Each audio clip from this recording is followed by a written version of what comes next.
It is your neighborhood nerd, Jimmy Nuts, back again here on the Fantasy Network, and we are going to be reviewing The Dragon's Path, which is book 1 in the Dagger in the Coin series.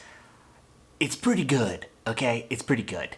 I feel like a lot of people don't know about Daniel Abraham. He is actually the James side of the James S.A. Corey duo that writes the Expanse series, and this is his take on fantasy, and it's pretty good, and I'm really pumped to get into a new series after The Faithful and the Fallen. I took some standalones and was not disappointed with Dragon's Path, and I'm really excited to read it now. And I'm a little bummed that it actually got damaged in shipping from Amazon, but that's what you get for not buying local, am I right? Let's get into it. So I came across The Dagger and the Coin and decided to read it because whenever you ask, like, what should I read after A Song of Ice and Fire, which is kind of what introduced me back into fantasy, this whole channel is actually kind of predicated on the fact that I'm trying to find things that I enjoy as much as A Song of Ice and Fire, and I have. I found some stuff that I enjoy just as much, and some stuff maybe not as much. But this whole channel is kind of going off those recommendations, and some other stuff gets thrown in that isn't technically a follow-up recommendation, but that's a large portion of this channel, so that's what led me to The Dagger and the Coin.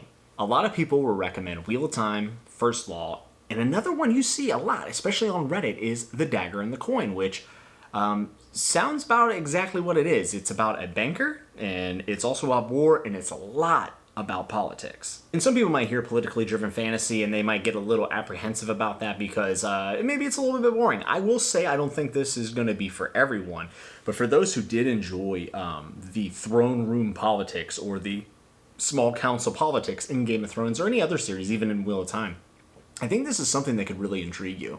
And on top of the political intrigue, there are also a ton of different cultures and races in this. There's actually 13, and they're all considered races of humankind.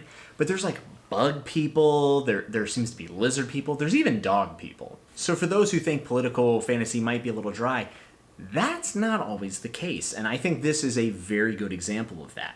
And also to mention, I mean, Daniel Abraham is a very accomplished author. The Expanse series has been massive hit, and the TV show's only made it bigger. But he's also worked with Grimm very closely, which is probably why his name comes up a lot when we talk about authors that could finish the series if Grimm were to abandon it or something were to happen.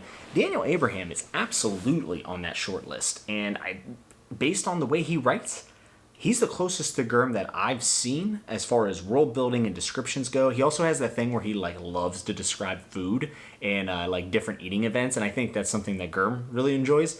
Got a lot of Grimm vibes, but in a very original way and in his own way. And I love Grimm's style, so it really hit home with me.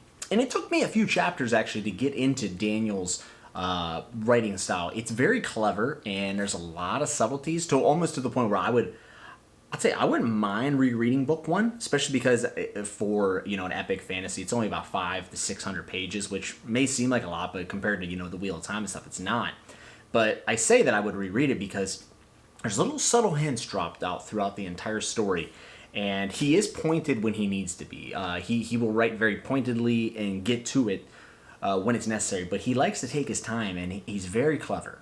And a lot of people tell me that The Dragon's Path is a slow starter book, and some people really get into it in book 2. But, man, I thought the opening chapter for a politically driven fantasy, I thought it was very, very impactful and sold me on the overarching plot of the story. As well as the last chapter. The last chapter is one where you just close book 1, and then you open book 2. And this does have multiple POVs, and it's a pretty wide cast of characters, and they're all spread out throughout the land, the countryside.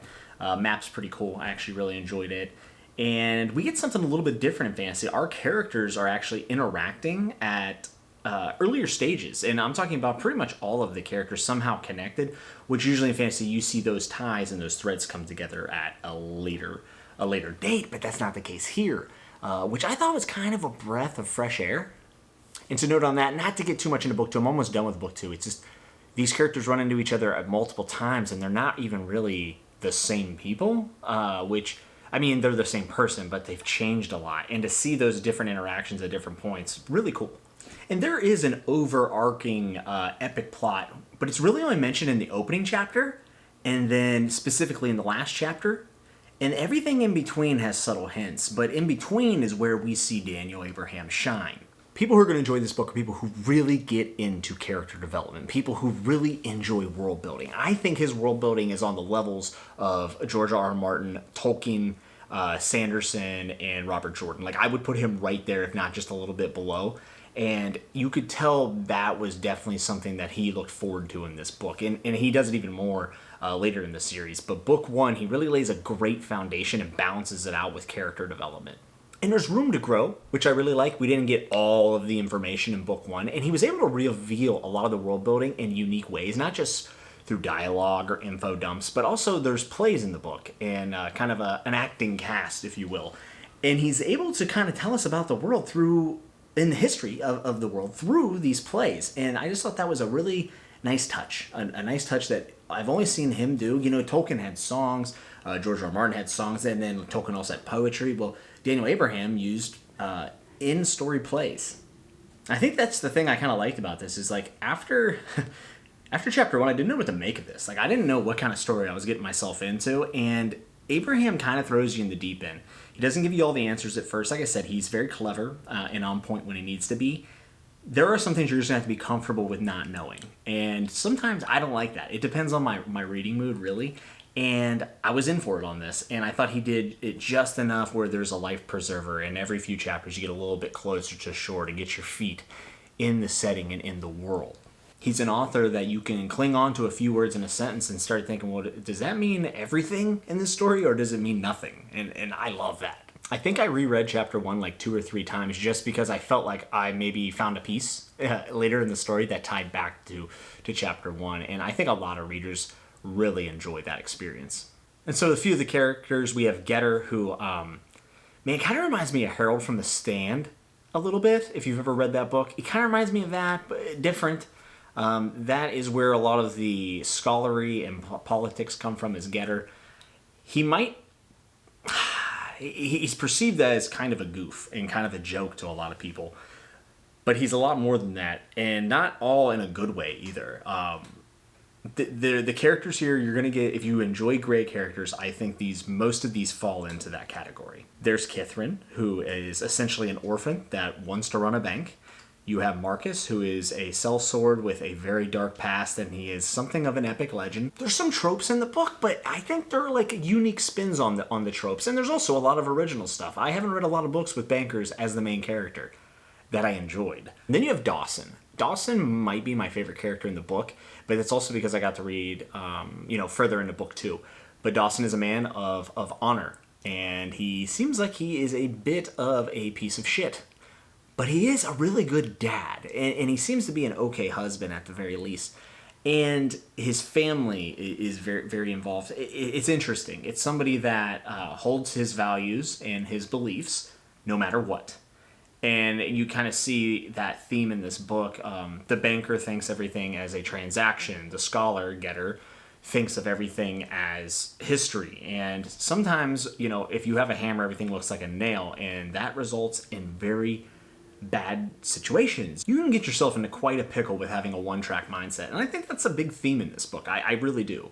But Dawson is just a character that I kind of hated, and then found myself kind of respecting and then hating again. So that's good. That's a good range of emotion from one character. And there's a lot of the other characters. My personal favorite is either Dawson or Master Kit. But if you end up reading the book or have, please let me know down in the comments. So what was your favorite character in The Dragon's Path? Because this cast of characters is pretty awesome. I personally really had trouble putting this book down, and I think a lot of other people will. I think some people won't. I wouldn't recommend it to every single person watching this video. If you're not really into politics, characters, or political intrigue driving the narrative, and you're more of a large-scale battle person, which there's nothing wrong with that. I read Faithful and Fallen. I love combat. I read Rage of Dragons. I love combat. I think you might have a tough time with this if that's not really your thing, and you're more into the big-scale combat and staying on that main plot. This is definitely reminiscent of some of the politics we saw play in Game of Thrones, but it is its own book, and I get why people would recommend it, but it stands alone on its own like most great books do, and it's kind of unpredictable. That's a good way, and not in the sense of like, oh, this person got stabbed, but more so like your characters kind of come out of their shells a little bit, and also the stakes are they're high on a personal level, but we haven't got to that point where the overarching plot is really taking a hold of what's going on in the story. That happens a little later in book 2, I think. So if you love character development, you enjoy some good dialogue, clever writing, you're a fan of A Song of Ice and Fire or The Expanse, I think this is without a doubt, you got to give it a shot. Again, I guess the book could be considered a little slower for me. I kind of like book ones. I kind of like the big introduction and the world building getting set up. And I can also say I kind of waited to do this review because I wanted to read a little bit into book 2. Because sometimes with a book 1, it can either be improved or enhanced by the other books in the series, or you can look back and say, well, that was kind of useless. That's not the case. I can tell you I'm almost done with book 2, and book 1 has only made book 2 a better experience for me. So it's meshing very well. It's being built upon. There's not a lot of loose ends. I mean, of course, there's loose ends because the story's not over, but you feel like you're progressing naturally from all the building blocks in book 1. So with that, honestly, unless if you're really not into political fantasy, I would say this is a huge recommend for me. I'm so excited and so glad that I started this series. Daniel Abraham's writing ability is, in my opinion, extremely underrated because I've never really heard anyone rant about him or place him up there with some of the best. And I think, based on the little bit now that I've read of him, he's a guy that I'm going to watch out for, and I'm going to read most of the things he puts out. He actually has a new fantasy series come out in 2021, I believe. I'm pretty excited about it, and it'll probably be an immediate pickup and an immediate read. Hey, and that's it. That's it for this review. Definitely a recommend. Check it out. I'm going to be reviewing all these books. It may not be in my review order. I might toss in some other stuff. I have a lot of books I've read I haven't got to review yet. Fever Dream by George R. R. Martin. I have the First Law series, a bunch of other Abercrombie stuff, and a ton of other books. I don't just review as I read. I like to do that because it's fresh in my mind, but I do have a backlog of reviews to do. But I'm going to be reviewing all of the Dagger and the Coin series because I think it's outstanding. I hope that you would join me and let me know what your thoughts are down in the comments. Hey, and if you like this video and you want to see more like it, go ahead and hit like and subscribe on the video like everybody else tells you to do. But, it helps me out here at the channel, and also I like to build a community and talk fantasy. I reply to pretty much every single comment, as long as it's not one of those spam bots asking to be my friends. So let's talk fantasy, and until I see you again, I hope that everything is good, you're healthy, and I will see you very, very soon.